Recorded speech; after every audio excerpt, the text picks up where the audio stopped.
really should have called this project the Mid-Century Modern Mishap. That's exactly what happened. Have you ever done a DIY project and you had high hopes that it would turn out amazing, only to end up disappointed? Well, stick around, guys. I'm going to show you how I was very disappointed with this $25 makeover from the thrift store with this mid-century modern dresser. Here it is. Hey guys, what's up? Serena Appiah here from thriftdiving.com. You know, I never have anybody watching me, so it's That makes funny faces at you. And today we are working on this amazing mid-century modern dresser. Guess what? We are not painting this, we are stripping. And we're gonna use tung oil. Stick with me because I'm gonna show you how to do it. Before we jump into this project, guys, I want to tell you you can get all the materials down below in the description, so go ahead and click that if you have a question about anything I used. Now, you have to get yourself a tarp, all right? This is a very messy job, guys. Stripping furniture is not clean. So wherever you're stripping, whether it's in your garage, your driveway, wherever, make sure that you've got something underneath to capture all that gunk, because you will drop some stuff. Now, I've been using a soy-based stripping gel. I really like it because it doesn't have that really strong odor. It's a little bit more environmentally friendly. So you just want to apply one coat, let it set for about 15 minutes, and then take an old box, put that gunk in there, and make sure that you're using a putty knife that does not have sharp edges, because if you do, you'll gouge your wood. All right, then you're going to create extra work for yourself. So go ahead and just scrape it off into the box. Most likely you're going to have to do 2 coats. So go ahead, apply the second coat in the same way that you did the first coat, let it set for about 10 to 15 minutes, and then just scrape it off. And you'll see a lot of it will come off. It's not going to be totally bare, but you know, there'll be some sanding that we do in a moment. And just make sure that you use an after wash. I don't show that here in the video, but it actually helps to remove a lot of the residue that's left over. So, you know, it's a process. It's definitely not a one-day project. I strip the drawers the same way, apply it, let it sit for about 10 to 15 minutes, and then scrape it off. You want to make sure that you are wearing thick, chemical-resistant gloves. You do not want this stuff on your hands at all. So we are sanding these drawers today, and I'm starting with 120 grit sandpaper. And let me tell you, I have been making a huge mistake on sanding. I didn't realize that I was moving a little too fast with my sander. So I did learn recently, when you're using an orbital sander, you have to go slow, about an inch per second. So we're gonna slow it down so we don't get those little swirly marks. They call them pigtails. So you can see here, I let the sander do all the work. I didn't push down, I didn't force it, I just let it go. And I also needed to sand the tops of the drawers because those also needed sanding. And I really took my time with sanding because I wanted a great finish. So you can tell the ones that had been sanded, how beautiful the wood grain was coming through. And I just really wanted it to look as great as possible. So I even took the time to sand the sides of the drawers, which is crazy, but they were kind of stained, so it needed it. I got to do my 220 sanding, and I'm going to do that by hand because after I use my orbital sander, I really should do my last pass with my hand. So I'm going to use 220, and I'm going to just start. Where am I going to start? I'll start down here, and I need my dust mask. You have to wear a dust mask because if you don't, you could die. Literally die.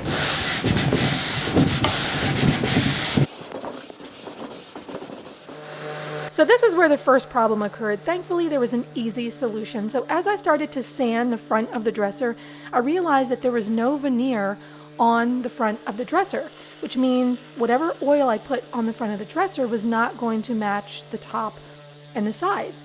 So I knew that I was going to have to find some sort of gel stain or something in order to get that to blend in. So once it was all sanded, I went ahead and moved it outside, started doing some sanding to get all of that nasty stained brown off of the wood, and I would figure out how I was going to fix the front, considering that it did not have any veneer. So in the meantime, I just went ahead and I speeded this up here so it didn't take a lot of time, but you can see how the sanding removed a lot of that previous stain. And there were some parts where even after just doing a pass or two with the sander, it just wouldn't come out. So I took my sander And of course I sped it up for you. Do not go this fast, but you'll see that the little mark there is starting to come out. So you just have to be very careful because when you're on a veneer, you don't want to ruin the veneer. And I actually had to turn the furniture on its side. It was very difficult trying to sand the sides of furniture, especially, being so close to the ground. So I was able to move it over onto its side. And sometimes I even had to lift it up and just position it in this weird way. So be very careful. But this actually worked very well for me. I did all my final sanding with 220 grit sandpaper using nice long strokes. And at the end of it, I was a mess. All right, guys, we are on day 3 of this project. We are just so close. We are like right at the end. Now we're going to mix together the tung oil and the mineral spirits. For the first coat, we have to do 50-50 mix and let that dry for 24 hours. And then we're going to do just one more coat, or you can do more coats of the tung oil. So let's go ahead and mix it together. I've already given it a little shake just to make sure it's, it's not all settled to the bottom. The mineral spirits is a little creamy, but I think this should be okay. I think we put about half and half. I'm a little scared. It's been a while since I've done this, and I just hope it doesn't ruin this. And you know what? I had every right to be nervous because something happened with the finish of this mid-century modern dresser, and I don't know exactly what. I followed all the instructions. I let the tung oil sit on there for about 10-15 minutes. I wiped it off gently, and I was feeling pretty positive about how this project was going. The wood was looking amazing, and I even had some little visitors from some cicadas that were not supposed to come out of the ground for another 4 years, but while I was out there, they started making their march, as you can see there to the left. But I went ahead, I applied the tung oil mineral spirits to the dresser drawers, wiped it off as I was supposed to, and I felt really great about this project. So for the legs, I went ahead and just unscrewed them, and I wanted a really easy way to apply stripper to them, to apply stain without having to hold them in my hand. So I had a piece of scrap wood, I drilled some holes into it, and it was really easy for me to just pop those legs in there, support them while I'm applying stripper, and I did use citrus strip for these. I ran out of the other stripping gel, but this worked just as well. And then I used some steel wool to remove a lot of that finish, and it worked really well around curved edges. And when it was time for me to sand, I gave it a very light sand with 150 grit sandpaper, and then I used the same little getup when I was applying the gel stain. Now I used gel stain on the legs because if I were to apply the tung oil, it was not the same wood as the veneer, so it would not have been the same color, but with the gel stain, I could easily get it on there and it would match. And I used 150 grit sandpaper followed by 220, and I just molded it to my thumb in order to get into those curved areas. Now the gel stain, this was a blessing. I just did a little sample on the bottom to see if this was going to solve the problem of getting the front of that dresser to match the rest of the dresser. And sure enough, it actually was a pretty good match. So I went ahead very carefully, applied the gel stain to all of the edges that did not have veneer, and just wiped it off, being very careful I didn't get any of the gel stain on the other parts of the veneer. And I even did the inside. I know that's kind of crazy. Some people don't want to spend that much time doing the inside of a dresser, but I think it just makes it look more finished. So it was a great match, and I was very thankful that I was able to find the perfect match so that it blended in very nicely with the drawers and the sides and the front. I also did this for the drawers. The tops of the drawers, of course, were not veneer, so I needed to make sure that those blended in. It was still a little lighter, but it was better than having it be bare. Once the feet were dry, I screwed them back in, and I was ready to lift the dresser back up so that I could finish off the sides and the tops. Now this is where things started to go bad, unfortunately. I did as much sanding as I could. I made sure that I used nice long strokes and finished it off with 220 grit sandpaper. And so I applied the mixture of tung oil and mineral spirits, just as I was supposed to. I let it set for 15 minutes. And one thing that I started to notice is that the top didn't have that rich color that the drawers had. And that was my main concern. But I went ahead and finished.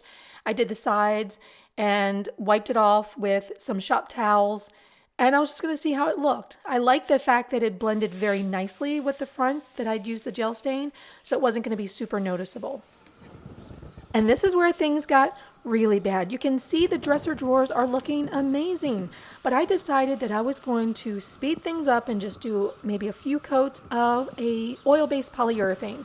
I applied it, I wiped it off very gently according to the instructions on the back, and when I saw the color emerging, I was excited. I thought, hey, this is the answer. This is what it's going to look like when it's done. It's going to look beautiful. And that's not how it looked. And the next day when I came to look at it, all I saw were patches of dry area, and then right along the edges, it looked horrible. So I was going to have to sand this back down. And the body of the dresser still only had one coat of tung oil, but it just didn't pop the way I had expected it to. And on top of that, I started noticing all these little imperfections that I really thought I had sanded out, but apparently not. So I decided maybe the answer is to put another coat of tung oil on the body, and that's what I did. And I was feeling really positive about it. The color, I mean, it looked amazing. I thought, this is gonna work. I think that I applied the first coat incorrectly, so there's some parts that just really don't look good. I don't think that I was supposed to wipe off the stuff, so we're going to go ahead and just put another coat. We're going to put the coat on with a foam brush and just make sure it's nice and smooth. But first, we're going to take some steel wool, very fine. We're just going to sand this out just a little bit and then put another coat of the oil-based polyurethane. So we're almost done this project. And that's what I did. So after sanding it with some steel wool, I decided to use the applicator, and I thought, this is the answer. This is why I didn't get good results. I'll just do it with the applicator and I'll follow the instructions on the back. And so I decided that I was going to do it with the top as well and the sides of the dresser. Now the problem could be that maybe I needed to leave the tung oil to dry for much longer. Pure tung oil does take a long time to dry, and it can take maybe up to a week. And I know that there was less than a week in between these coats. I also use the oil-based polyurethane over the front where I use the gel.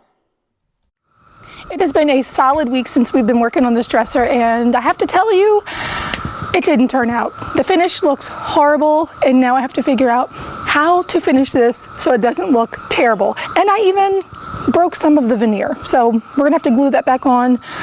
I'm over it. Over it. This project needs to be done today. Well, it is very clear that I was just done with this project. You know, I did add 1 to 2 coats of tung oil after I sanded this smooth, and it still ended up spotty. It was not the fix that I needed.